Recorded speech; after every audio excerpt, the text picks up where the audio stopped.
Y'all, time really flies when you're having fun, and we are back to worst of the year. I feel like I just filmed one of these, but let's be honest, it's been a year ago. We are going to be talking about the worst products that I tried during this year. I am going to try, and I always try, to stick to products that were released during this year, and I don't know if I 100% was able to do that, but let me know if I'd made any mistakes. I really hope I didn't, but these are going to be products that I at least tried for the first time this year that I really didn't like. Some of them I don't like because they don't work for me. I am 40 years old, I live in humid climate, I have a combo oily skin, so sometimes things are just too greasy, dewy, sticky, oily for me, and they just do not work out for me at all. And those are, of course, those could work out for someone else. Then we have a couple of products where I honestly, I don't, who are these for? Who are these for? Because some of these just really aren't good products, and I just do not really understand who these are for. And there are a couple products that disappointed me because I feel like the brand usually does better than that. And then there are some products that I don't think work in the way that they were marketed. I will do my very darndest best to explain to you each and every time why I did not like something, because then you might be realizing throughout this, if you have different preferences than me, that you might like something here that I am explaining why I don't like it. And my next video on my channel will hopefully, everybody cross your fingers, will hopefully be the best of beauty of 2024 as well, where we are going to be talking about all the best products that I discovered this year. Let's actually start, because I only have one like skincare product, which would technically be the first step. And this is something where I'm like, I don't think anyone tested this one before it was released, because this is truly an absolutely awful product. This is the Murad Environmental Shield Multivitamin Clear Coat Broad Spectrum blah blah blah blah blah. This is an SPF. This is actual snot. This is snail goo. No, honestly, snail goo is great for the skin. This is low quality slime. It is so awful. It is not sticky, because that is not a problem. If something is sticky, that can work for some people, especially if you have dry skin. This just sits on your skin and just slides around like a silicone slime. That's what this is. It doesn't sink into your skin. It doesn't evaporate. It doesn't do anything. It just sits like this mask goo on your skin that's slimy, smeary. And yeah, it's supposed to be like a matte or like an invisible, but it's just, I don't know what to tell you. You can see it's see-through. It is just an absolute silicone slime goo mess.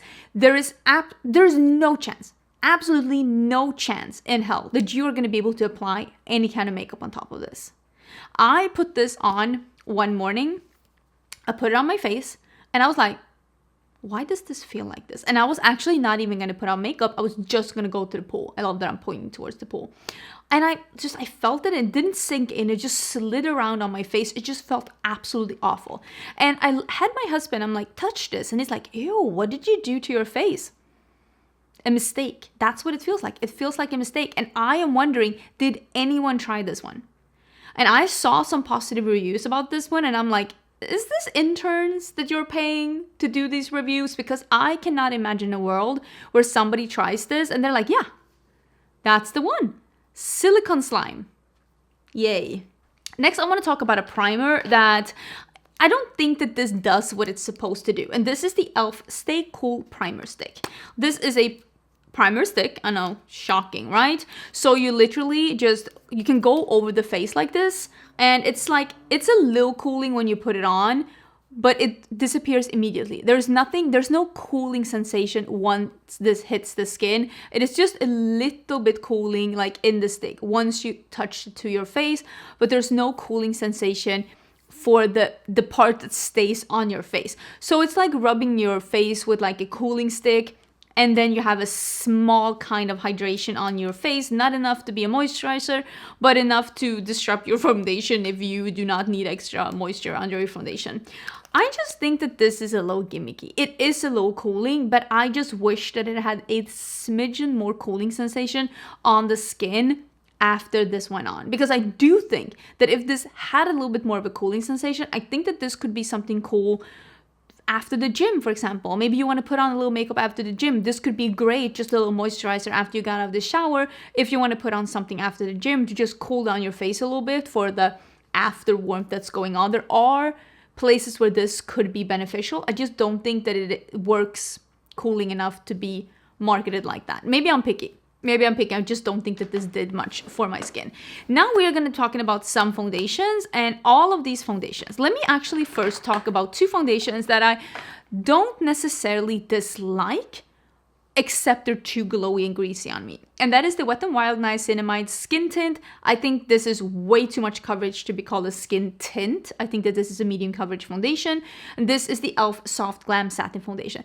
These look pretty nice going on the skin, but they turn glowy 3 hours, and it's like beyond saving. They don't necessarily like, I don't know if they break up, but they look heavy on the skin, and it's to the point where it's like, unless I heavily blot my face every 2 hours and apply new powder, there's no real saving these. I just think that these are too much. With a mattifying primer, I can make these work a little bit longer, but I do have to jump through quite a lot of hoops to get these to work. So unless you have dry skin, I don't think those are for you. Then I'm going to talk about something that I don't really know who this is for, and this is the Kosas BB Burst. Unless you have dry skin and truly, thoroughly enjoy a somewhat greasy, dewy face, this isn't for you. This is very dewy, and it comes out pretty dewy as well, and it's almost like there's a little like sticky goop feeling to this one. This one wasn't a favorite for me at all. It says it's a tinted gel cream, and I was hoping, gel. I hear gel and I'm thinking fresh, lightweight, tinted. That's not what this is. Don't expect to get that, because that's not what this is. It is kind of heavy. It's kind of thick. It just is kind of greasy on my skin. Not my favorites. I have one concealer, and this is the Sephora Best Skin Ever Glow. There are some glowy concealers that I really enjoy. Oh, I forgot to bring that here. Did I already throw that one away because I'm like, nobody deserves this? There was a glowy concealer from MAC as well. I'll pop up a picture. I didn't like that either. That one was too thick. It was glowy in it. It was too thick and hydrating, and just, I needed so much powder to set that one, so it didn't crease heavily on me, so it just felt very heavy under the skin. This one, I don't think that this one looked even and nice under the skin. I feel like this one on I have a lot of fine lines on my under eyes. Like I said, I'm 40. I felt like this one, it just looked a little patchy and almost not heavy, but just super visible under my under eyes. It felt very makeup-y, and I don't know if it's because it says glow and it's more like it has a sheen to it, which can be really pretty and can be really looking really good. Like there is the Tarte Shape Tape. They have a glow version. That one is really pretty. This one, I just thought it emphasized all the things that I wanted to cover up, and I just don't think it wore that good. So for me, this was a bust. I also didn't like this one. I saw a lot of people really liking this one, but I did not think the Rare Beauty pressed powder was any good. Why is something itching? This one, I have mine in buff. You can see this is a little bit, this was my summer shade. I'm getting into more my winter shade right now. I turn pretty tan when I'm out in the sun. I love being out by the pool. So I'm definitely buying foundations in medium throughout the summer and then in light medium throughout the winter. This one is definitely a summer shade. I just didn't think that this did anything. It didn't make my skin, it didn't make my skin feel smoother or matter or blurred. And when I tried to apply a little bit more, it just ended up looking heavy. So I feel like this one just kind of gave me all the bad things about powder, but unfortunately none of the good things. So for me, this was a powder that did nothing until it did all the bad things. So for me, this was a bust, but I've seen some people really like this one. This wasn't a favorite for me. This is gonna be so easy. This is the Makeup Revolution Precise Contour and Highlighter. The highlighter is actually not that bad. If I could honestly, if I could just detach the contour side, the highlighter is pretty decent. It's just a very thin stick, but honestly, I was gonna say sometimes we prefer that. I don't know about that, but sometimes with makeup, that can be really beneficial. But then the contour side, this looks and quite honestly feels like a brow pen. You're supposed to use this especially on the nose contour, and they show in the promo pictures that you can use it on the cheekbones too. I love the idea of it detailed contour. That's why I wanted to try this one. But quite honestly, this is so stiff that you cannot blend it with a sponge. You cannot blend it with a brush. I had to blend it with my fingers, which kind of works on the nose, but it doesn't work on the cheeks. This formulation is just way off for being a contour product. I just think this is badly formulated. Oh, I do have a powder bronzer as well before we get into some other cheek products. This isn't for me. This is from Gloss Gods, and this is their Cloud Bronzer. I have it in on Cloud 9. First of all, I don't like the small pan and the big packaging. This isn't for me. This is like a cream gel to powder formula that is kind of stiff and also doesn't pick up a lot of on the brush. This is fantastically sheer. If you want the sheerest of sheer bronzers, this might be for you. I don't want a super visible bronzer, but for me, this is just too much work for not enough product on my cheeks. I want more for my bronzer. I think this isn't pigmented enough, and I don't like how small the pan is, and I just think that if you want a sheer bronzer, you can do better than this one. For me, this is just not a formulation that I'm looking for at all. Next, we are gonna go into something where I was just so disappointed. I feel like that meme, we were all rooting for you, and I'm so disappointed. These are the Bare Minerals Complexion Rescue Bronzer and Highlighting Blush. I have these in a powder formula, and I absolutely love them. They survived my declutter year after year. I keep using them, I keep loving them, but then they came out in liquid form, and there are so many problems with these. First of all, these tubes come almost empty. This is the absolute wrong product packaging for this product, because there is so little in this packaging. You think you're gonna get a lot because it's a big tube. It's not that much in this tube, and you end up just squeezing and squeezing and squeezing. And this should have been a doe foot applicator, you know, you put in and you dot on. That's what this should have been. This should not have been a squeezy tube. And before you change the packaging, reformulate. These are so sticky. They are beautiful. The colors are beautiful, they look beautiful, but they're so sticky that unless you have a buzz cut or a very slick ponytail, you will regret these. If you live somewhere with mosquitoes, you will regret these. If you have kids, pets, any kind of hobby, you will regret these. Everything sticks in these. They're absolute flypaper makeup.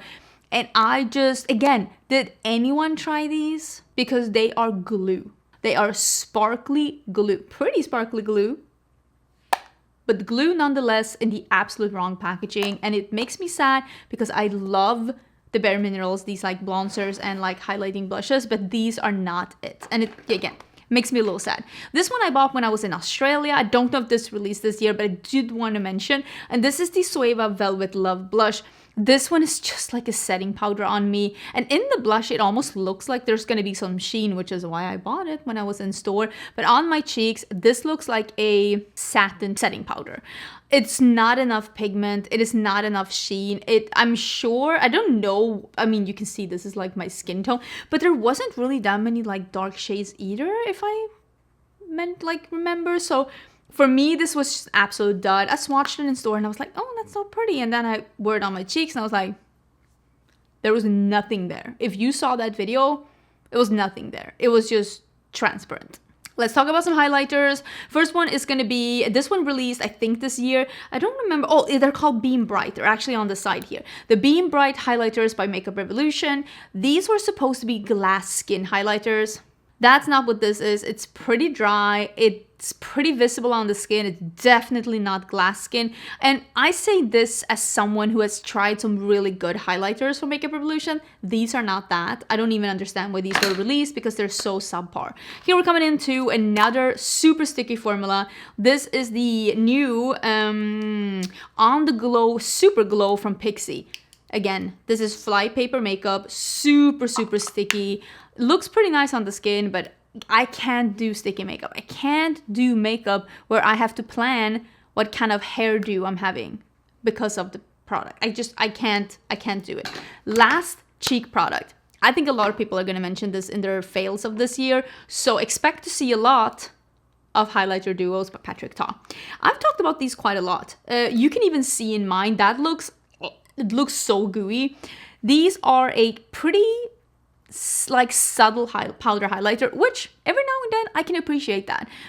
I'm not even gonna judge it because of that. But then there is this gooey glitter Vaseline on top. It's too oily, it's too gooey, and it picks up too much, and you put it on your skin, and if you put on too little, it just looks weird. If you put on enough, it's gonna melt off all your makeup. It's also sticky, gooey. It is one of those things that is so great if you're working with editorial makeup. I cannot even begin to explain to you how much we have just used straight up Vaseline or straight up baby oil mixed with shimmer to get the skin or the cheekbones or anything to look the way we want in photographs. And I'm sure that this is great for that, but why are we selling it to the public? What is Katie, who works at the grocery store, gonna do with the glitter Vaseline? It's too much hassle. It's not a user-friendly product, and I really think that he could have done so much better than this for a highlighter product. And I kind of almost think, because I have not heard a single person liking these. I feel like this was the year where you could see Patrick Ta have like a fall from grace. I've not heard a single people loving these products, and I'm almost thinking that he might end up pulling these eventually and bringing out a new highlighter formula, because I'm gonna tell you, I think that he can do better than this.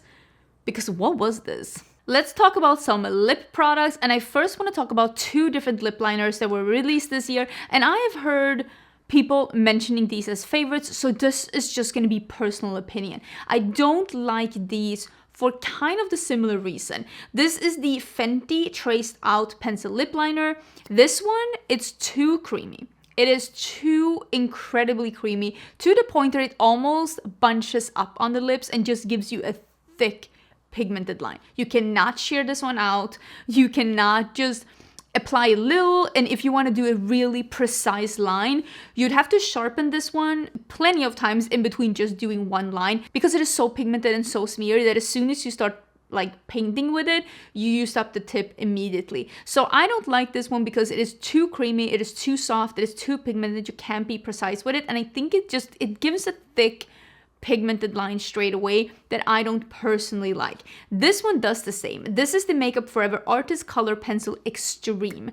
And this one is the same colors as they have in their other lip liners, which is a sharpenable, like you have to sharpen them yourself. You have to do that with this as well, but this one comes in a plastic. I like those so much more because those are the perfect amount of pigment. You can sheer them out, you can be precise with them. They're not too pigmented. This one is a little bit too soft for my liking, but what I don't like about this one, that isn't even the thing I don't like about it. I'm fine with it being a little softer. At least it doesn't bunch up and give you a thick line straight away. This one says it is waterproof, and this one, again, you can't like really sheer this out or buff it out. You will end up with a very stark line across your lip the entire day, and some people love that.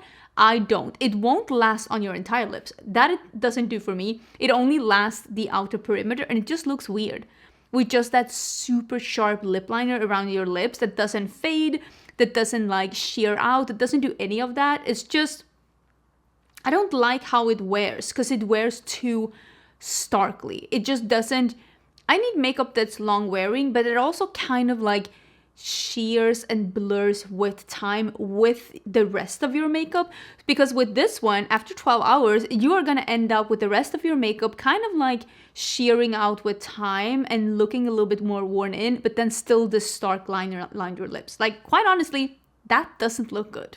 There are also 2 lip formulas here that I don't like for a somewhat similar reason, and these are new matte bullet lipsticks. This one is from Makeup Forever, and this one is a matte bullet lipstick that turns matte on the lips. It dries down to almost look like a liquid lipstick.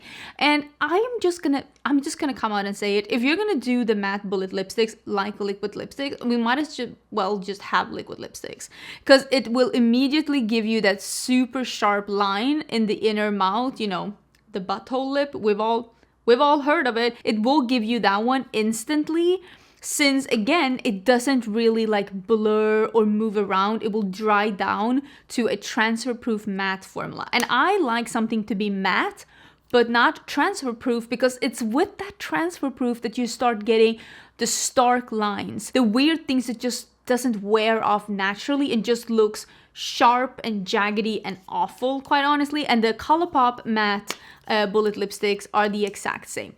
These smell delightful. They have this absolutely delightful tutti frutti scent that I love them. It smells like Swedish Zoo candy. These are the same. They dry down completely matte, which is perfectly fine, but then you get that super sharp edge where I'm just like, we already did that. Listen, I lived through that. What, 2015, 16, 17, maybe even 18, 19 if we're stretching it. I don't want to do that again. I did my time. Don't make me go back.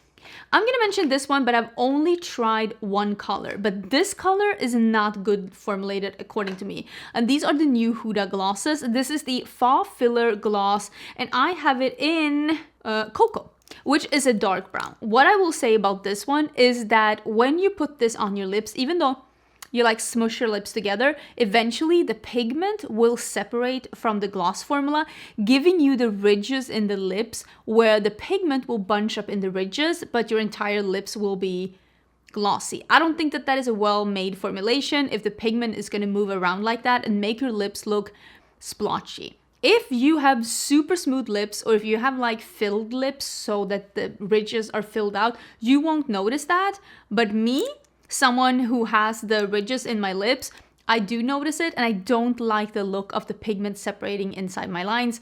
I'm not looking for zebra lips, so this wasn't for me. I don't know if it's the same with the other colors, but this one, the dark brown, it's a no-no. Every time I mention these, I get told that I don't know how to do makeup, which quite honestly might be true, but these are the Tarte lip vinyls.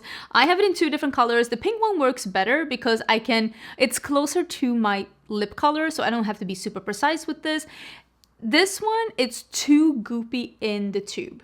So you can't dot it on, because even if you dot it on, it just becomes goopy, thick puddles of product on your lips. It's almost like the consistency of this one is that it's already melted in the tube. It's a really weird consistency. With the pink one, if you really smush your lips together, it's gonna be a pink, like glossy lip. It's fine. The brown one, which this one is a sheer formula and this one is a pigment mousse formula. This is what you start getting into troubles, because this one, again, you cannot swipe it. Absolutely does not work. You cannot dot it because you get the goopy like piles of product. And when you start smushing this together, because it is a dark, super pigmented one, it's gonna look super uneven. You're gonna get ridges where you have more color. You're gonna have places where you have less color. If you try to get this one and work it with a brush, it doesn't turn as glossy anymore. It almost mattes out and most of the product ends up on the brush. It is just, according to me, an impossible product to work with. I've seen people really love this one, and I'm thinking they might love it if they pick something that's really close to their lip color and they just smush it and they don't care about precision. The pigmented one especially, I just think that this is a bad formulation. They should have just made this a little bit more liquidy and put them in with the doe foot in a regular like lip gloss tube. Because I just don't think that this works. This specific one, the one that's called lip vinyls. Absolutely not. I think this is a horrible formulation. Don't come for me. Or maybe come for me, honestly. If you disagree, that's fine. I don't like this. Now let's talk about some eye products. I'm gonna quickly mention H&M did re-release some of their makeup this year. I don't know why. I don't know why they keep trying to have in-house makeup, but at the same time not promote it in any way, shape, or form. I have no idea why they're doing that, but they did. And I did try all of it, and quite honestly, none of it was really memorable, but this one was memorable in the wrong way. This is the new eye pencil. I got it in this beige one. This one, it almost holds together like plastic. So I put this in my waterline and it just slid off my waterline and into my eye like a plastic worm that was just like floating around in my eye. And I had to like open up my eye and pull it out. And it was still this, it held together as like a plastic worm, and I had to like get it out of my eye. What is that? And again, did nobody try this formula? Because I cannot foresee anyone putting this on their waterline and being like, yeah, that's what we want. A plastic worm that just escapes into your eye that you have to fish out. It's makeup endgame. I also really did not like these. Not that I hate them, I just don't think that these are intense enough to be... Don't spend your money on this. Buy something else. These are the eyeshadow sticks that are supposed to be multi-chrome from Colourpop. What I will say, these swatch better than they look on the eye. They do not have enough multi-chrome pigment to be giving an effect that's worth mentioning in any way, shape, or form on the eye. These other shadow crayons that they have, the matte ones, really nice. I've traveled with them. The shimmer ones, also really nice. I've also traveled with them. These aren't bad, the multichromes. There's just not enough multichrome pigment in there for it to really show up on the eyes, and it just becomes a little... It's not super exciting on the eyes. These are from the Winx collection, and I did travel with these, and I really did try to make them work. I honestly wish that they would have just included more multichrome pigments in here, raised the price a little bit, and just release something that's actually a really good product. Now instead it's like, oh, look at this, it's like an affordable multichrome. Yeah, but it's not going to show up multichrome on your eye unless you're in absolute perfect conditions with the perfect lighting and somebody really smart sees you at that exact moment and knows what to look for. Most of us don't have those perfect conditions on a regular basis. I also really did not like these. These are the Hard Candy Moods, and these are liquid eyeshadows. I bought these myself, and I like the idea of these, but they are extremely sheer, patchy, and they do crease. And when they crease, they still dry down, so you can't blend out the crease. And then they look like crusty and patchy and dry. And someone asked me, oh, but maybe you can use these as an eyeshadow primer. No, you cannot, because these dry down powdery, matte, and crusty, and no eyeshadow would stick to these. So I honestly, again, I just think that this is a bad formulation. Save your money, buy something else. Don't buy these. I also have the Refi. I keep saying that incorrectly. This is the mascara. This is the, I call it the Angry Vagina mascara. This is supposed to be easy. So you can put it on your eye and just drag, and it's gonna catch all of your, see already I got it under my eyes, and you're supposed to catch all your hairs. The problem is this only works if you have this long of an eye and this bend of an eye, which I don't. I have a shorter eye than this, and I have a less bend on my eyes than this. So me, I just poke myself. Inner corner, outer corner, I get mascara everywhere. This is a gimmick.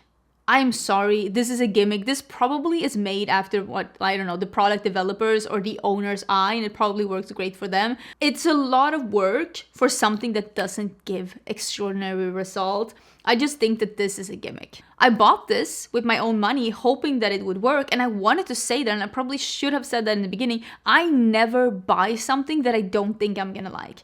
I buy all the makeup, all the beauty that I buy thinking that I'm gonna like them. I know there are people out there that buy, almost like hate buy things. They buy things because they know they're gonna be able to make a negative review, because negative reviews gets the views. I buy things because I think I'm gonna like them. Or PR, like if I break into them, if I use them, it's because I think I'm gonna enjoy them.